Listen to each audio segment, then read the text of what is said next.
We're hitting a pretty awesome time with Fallout 4 mod releases because it really feels like the quality bar is just so high these days, such that even some mods that don't necessarily get a ton of attention at first glance or sometimes leg out to getting more attention are still incredibly high quality. And there is just such a steady flow of quality new content coming to this game even now as we approach 6 years after release. So in this video, I'm going to showcase a variety of different mods, some that are lesser known, some that are pretty popular and new releases that I think should hopefully get you interested in the game again, whether that be on a new playthrough or I think for many hopefully adding it on to your existing playthrough. And with some of these, I definitely tried to approach ones that were a bit different or that would mix up the experience to a degree and definitely improve the Commonwealth overall. Although before we jump into that, I do want to mention that I did manage to get everybody's absolutely favorite sponsor, Raid Shadow Legends. And Raid gives you the ability to explore millions of champion combinations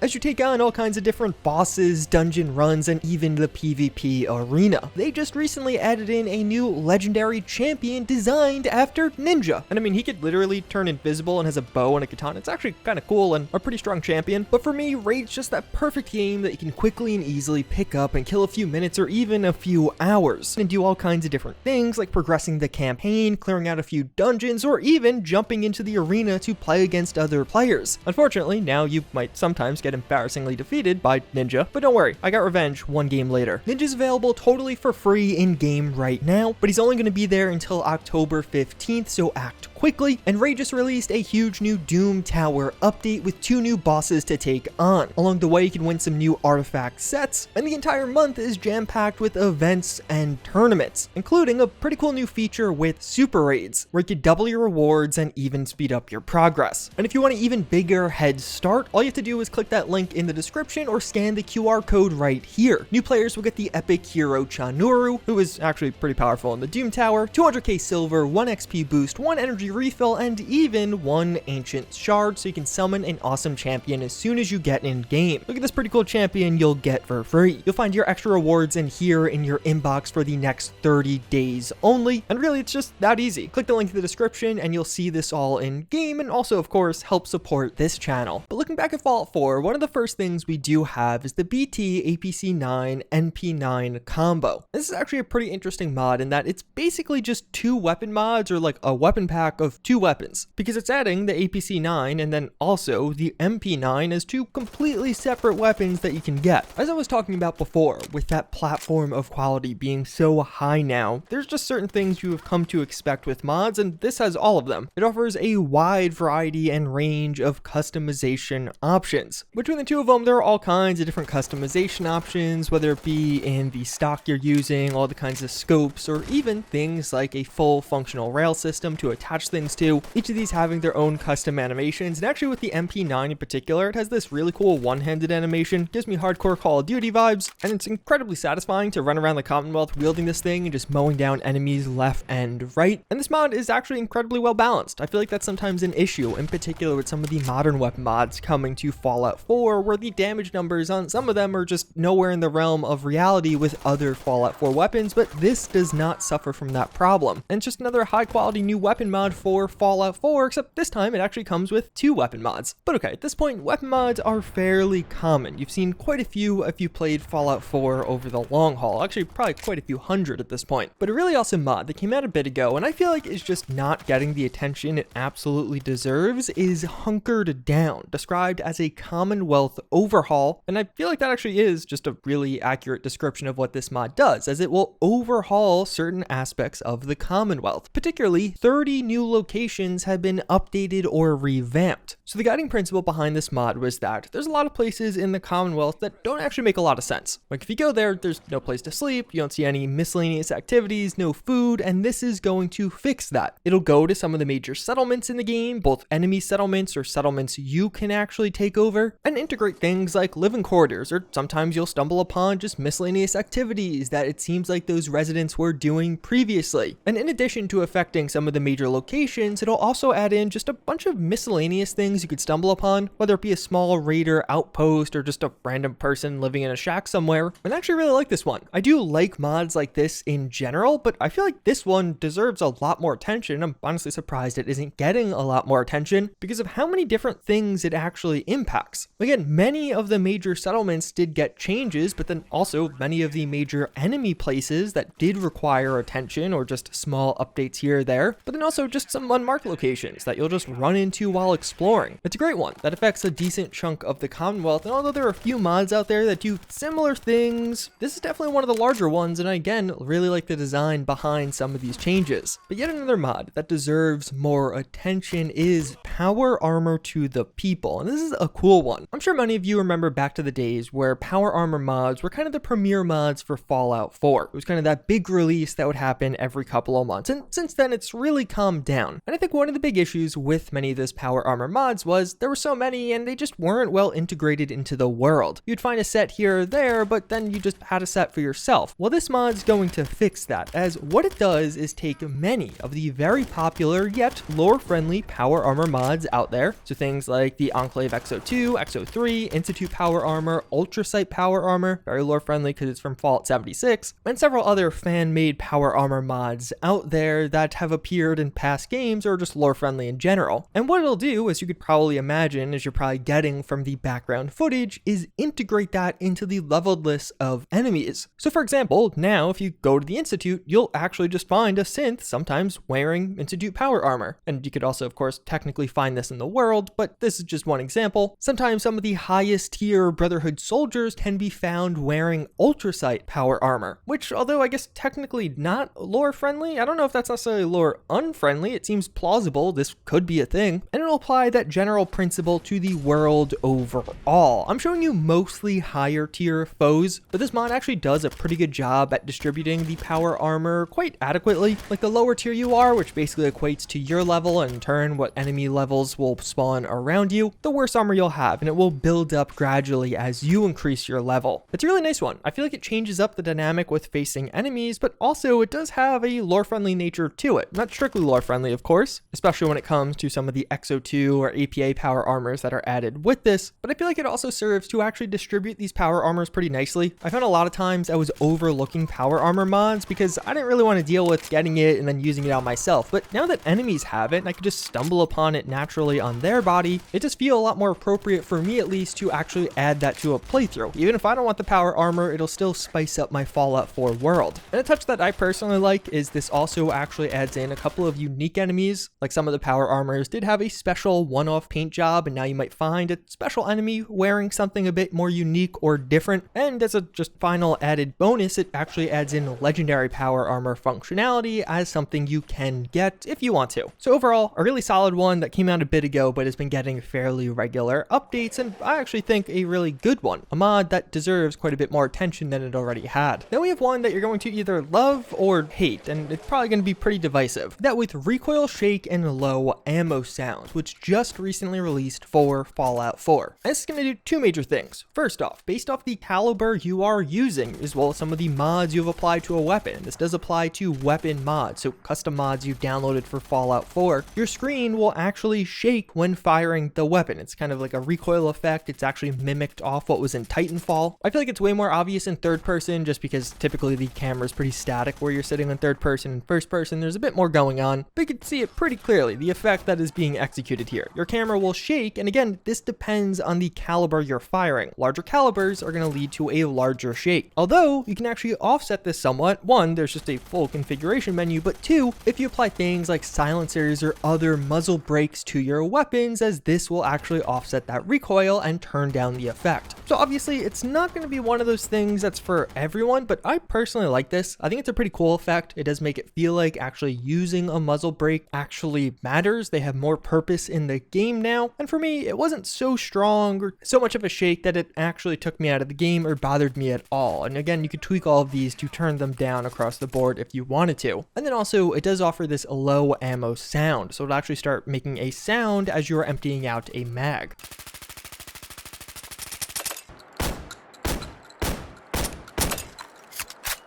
That one felt a bit more subtle to me. A lot of times there's a lot going on, but just another nice little immersive feature to add to your game. And overall, I feel like this is a cool one. It will again work with other weapon mods, not just the vanilla weapons, as long as that ammo type is supported, but you could add your own if you want to. And I think it's a pretty cool way to mix up Fallout 4's combat system, even if it's just in a slight way. But speaking of ways to mix up Fallout 4's combat system, next up we do have a totally new weapon for the game, and a particularly popular one that came out just in the past week or two. Now with the QBZ191/QBU191, this is just a master class in weapon mods. At its core, it's going to add in a new and slightly different looking assault rifle to the game. As I've stated probably hundreds if not thousands of times now, it does have a full set of custom attachments, so you could turn this thing into a DMR, something that has a shorter battle, more combat rifle, SMG-esque, or whatever you want in the middle. But this mod is just incredibly satisfying to use because it actually has a variety of different animation sets. So depending on the way you configure this, when you reload the weapon, it will play a different animation. You also do have different and configurable animations for what plays when you take out the weapon. And really at its core, why I think this is such a good weapon mod is the animations and sounds are so crisp and well done that just makes the overall experience incredibly satisfying. It's almost one of those things that's hard to put into words, but it just feels nice to use in Fallout 4. Obviously, assault rifles are basically one of the most popular weapon categories for weapon mods, and this is a top tier option out there. Features a good amount of customization options, but let's be honest, a ton of weapon mods offer that at this point. And it's really that animation system and just the overall look and feel that bring it all together to be a really good one. Although if you are wanting to improve at least the look of weapons in Fallout 4, we also do have VWR, otherwise known as Vanilla Weapons Done. So what this will do is actually take 3 of the weapons available in Fallout 4 and, well, redo them. That being the Deliver, 44 Magnum, and Minigun, which you'll see cycling through in the background. I really like this one, and I like that this actually not only applies to the weapons, but also with some of these at least, it applies to some of the common and major attachments, so they'll also have slightly different textures. To me, it definitely made it feel like those weapons were a bit darker or sleeker, which is an aesthetic I'm personally a big fan of, but even further, it just adds in more detail to them overall, whether it be physical details or decals on the weapon, or just other little marks or things you could find that would probably be there from use in general. And overall, I really like this one. I think it's a great one to just kind of throw into the game. There's a bunch of retexture mods for weapons out there, and it's nice that this affects 3 of them, and you could always overwrite some of the alternatives. But then, last but not least, we do have a Forest, which is a mod you may have heard of because technically this mod actually released all the way in last summer, but it's actually been getting updates. So the original mod author behind this one did step away from the Fallout 4 modding scene, and now the mod is being maintained by other people. And that has actually been pretty good for this mod, as over the past year it has gotten some updates and I think actually looks a bit better. So at its core, of course, this is a new environmental or green mod for Fallout 4. It's pretty obvious based off the background footage, I hope. But there's 2 major reasons why this is a top tier option, and for many, the option for their green mod. And that is, 1, it doesn't disable pre-combines, and then 2, it actually is a quite overgrown forest landscape. Many post-apocalyptic games do take on the overgrown landscape. Obviously, there's not landscapers anymore in the apocalypse. For whatever reason, Fallout 4 decided, no, we're not going to do that, probably for FPS reasons. But this does take that approach, and over the past year did get some updates, most notably impacting the trees. There's new trees now featured with this mod. I definitely think it's an upgrade. I really like the overall aesthetic of this one. I also like how dense it is at points, but even further, there's actually quite a bit of an overhaul to the Nuka World side of this mod, as it does impact DLC locations. And this may well be one of the most well done Nuka World overhauls I've actually seen in Fallout 4 thus far as green mods go. With Nuka World being a desert, the vast majority of time when people attempt something like adding foliage to it, it just comes out wrong. But I actually think this one looks really good. I can still see some people not being a huge fan of this many trees in Nuka World, but I actually really like the look it's giving off. With that said, hopefully you guys found this one informative. I'll have links to everything I just talked about in the description down below if you want to download some of these for yourself. A lot of really great options out there right now. And hopefully this gave you a few ideas of perhaps some lesser known mods that have recently released or recently gotten updates that are worth a download and can still have a pretty major impact on the game. As always, again though, I do thank you for watching, and I hope to see you all next time. Later.